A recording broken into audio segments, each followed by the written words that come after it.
This tutorial shows you how to troubleshoot blue screen of death errors on the ASUS BR1100. Follow these practical fixes to resolve Windows crashes and improve performance.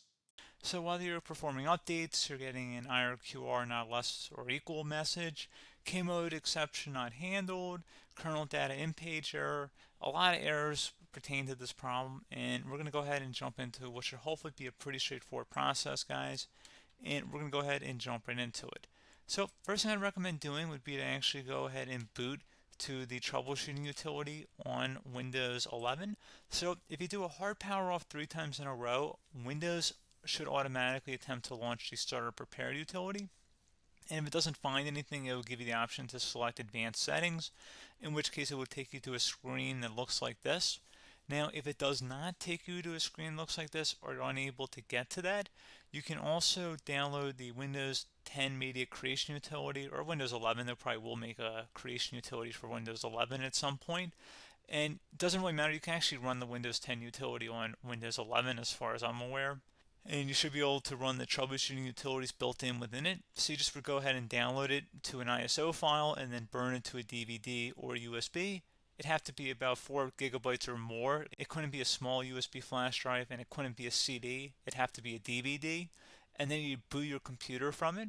So depending on the computer manufacturer, you'd have to tap a different key on your keyboard in order to launch that menu, in order to select what boot drive you want to go off of. So it could be anything between the escape key, F2, F8, F12, for example, and those are the function keys on the top of your keyboard.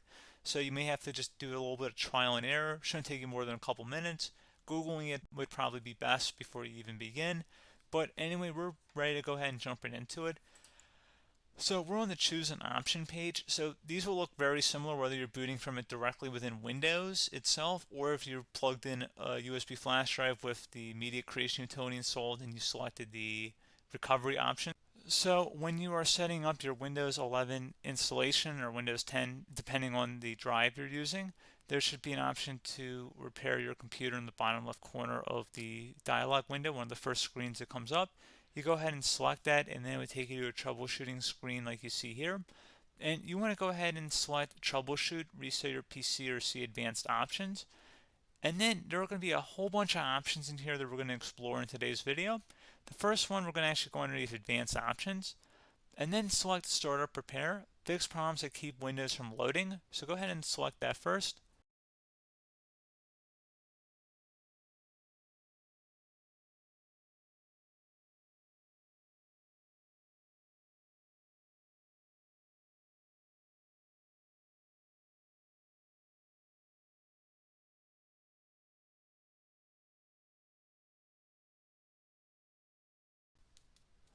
Okay, so you can see it could not repair our PC.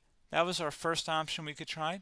Something else, if we go back into advanced options here and then select troubleshoot, we're going to go underneath advanced options again.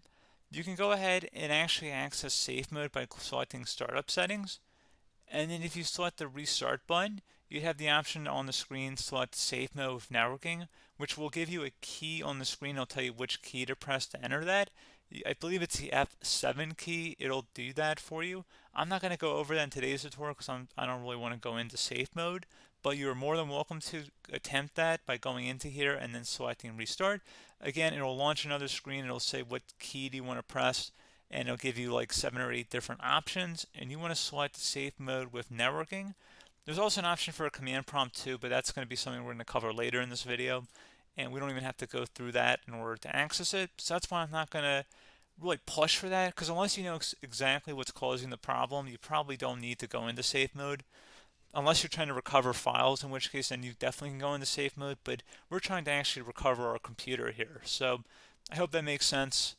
Something else we can also try here as well would be to uninstall updates, remove recently installed quality or feature updates from Windows. So if you go ahead and select that, you can uninstall the latest quality updates, which generally is the more day-to-day updates. Feature updates are the less regularly released ones, like the big ones. I would equate it to service packs in like Windows 7 and Windows Vista and Windows XP. So larger updates that occur once or twice a year at most. And the quality updates are more just a regular update. So probably obviously depend. It'll take longer if you're going to try and uninstall the latest feature update versus quality update, and maybe you don't need to go back that far. So just giving you guys a couple of pointers with that. Something else you can also look at here, and we're going to jump into the command prompt in a little bit, but you can select System Restore, which will use a restore point recorded on your PC to restore Windows. And this is something I would highly recommend here, guys. So select Next. Assuming you have a restore point saved on your computer, you go ahead and select the most recently created one, and you'll select Next, and then you'll select the drive. You shouldn't actually have to select the drive. You can scan for affected programs, but we're going to keep it all default here, and then we're going to select Finish. So once started, System Restore cannot be interrupted. Do you want to continue? I think we're going to select yes. I don't think we have anything better to do on our computer right now, so just give it a moment here to initialize. It will take a couple minutes to run, obviously depending on how large your hard drive is and how much is saved on the System Restore point. So just give it a couple minutes here.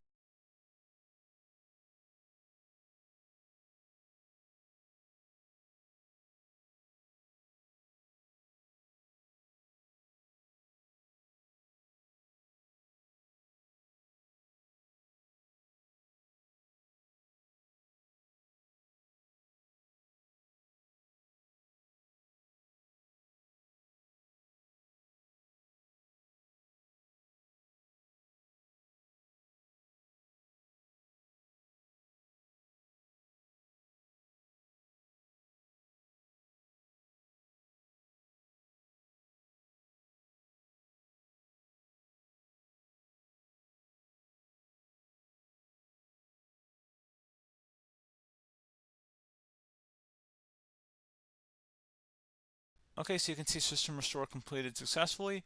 The system has been restored. Your documents have not been affected. Click the Restart button to restart your computer. Go ahead and select Restart.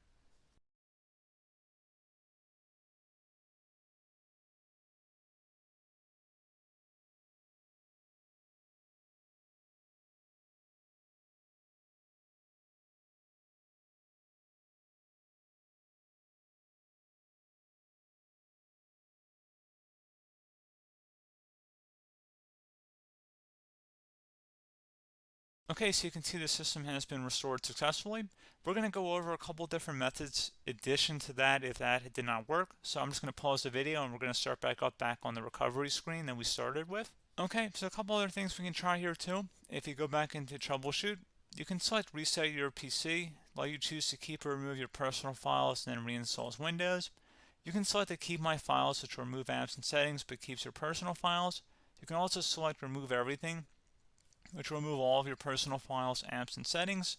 So this is more of a factory reset, the second option here. First option, it should not delete all of your personal files. However, it will pretty much clear most of your programs, and keep in mind, there's no guarantee that your information, number one, is even still available and easily recoverable on your computer to the point that you actually would be able to recover anything. And the second point is that there's always a chance that it won't actually recover and it will just do a factory reset anyway. So there's no guarantee that actually would keep your files anyway. So I would recommend trying to get a recovery tool and backing that up first before selecting it anyway. But again, those are a couple of different options. And then something else you can try here if you go back to the choose an option. Another option, if you go underneath choose an option and select troubleshoot, advanced options, and now select where it says command prompt. Okay, so the first thing we should do is type our main hard drive here. In most cases, it should be the C drive. So you just do a C colon and then hit enter on your keyboard. So once you're underneath the C drive, we're going to type in dir and then hit enter on your keyboard. It should have program files, users, and Windows all in there. That's how you know you're in the right directory.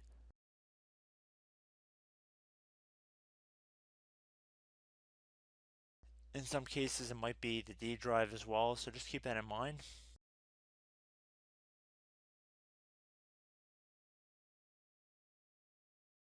Next thing we're going to do is type in cd space /Windows /system32 /config,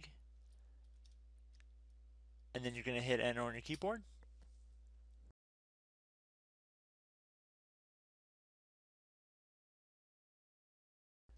So now you're going to type MD space backup. If you've seen other tutorials, it might also say to put down MD backup. That's because the backup name is pretty common when you want to back something up. So you can name this whatever you want, doesn't have to be backup. So if you've already made a backup folder in the past, you could do backup 1, for example. So once you're done setting the name you want the backup to be called, hit enter on your keyboard again.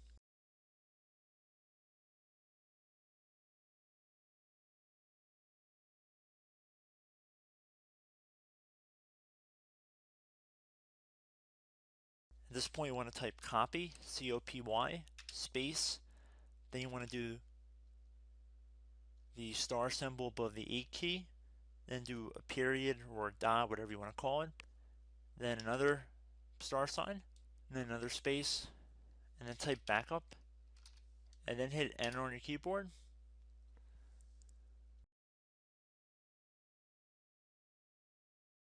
Now you want to type CD reg back, R-E-G-B-A-C-K,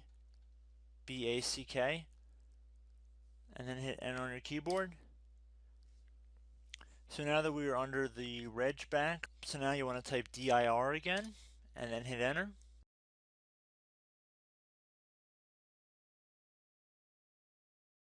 So now at this point we're going to type copy again. So copy, space, star sign, dot, another star sign, space, and then 2 dots. So we're going to type copy, space, star sign, dot, sign,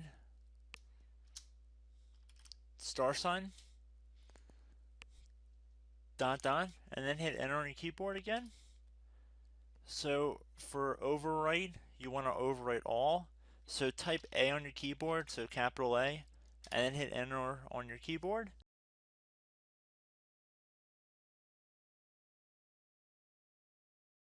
So at this point you should be good to go. You can close out of the command prompt window, and if you accidentally continue to Windows 10 you should be all set. So I hope one of these 3 or 4 different methods we went through in this tutorial helped you guys out. Again, I'm not sure if you guys heard me earlier, but try to go back into your safe mode if possible and uninstall any programs you know might be conflicting with the Windows startup if you can get into safe mode. So just keep that in mind. Something very simple like that could be blocking up everything. So again, I hope this tutorial helped you guys out, and I will catch you in the next tutorial. Goodbye.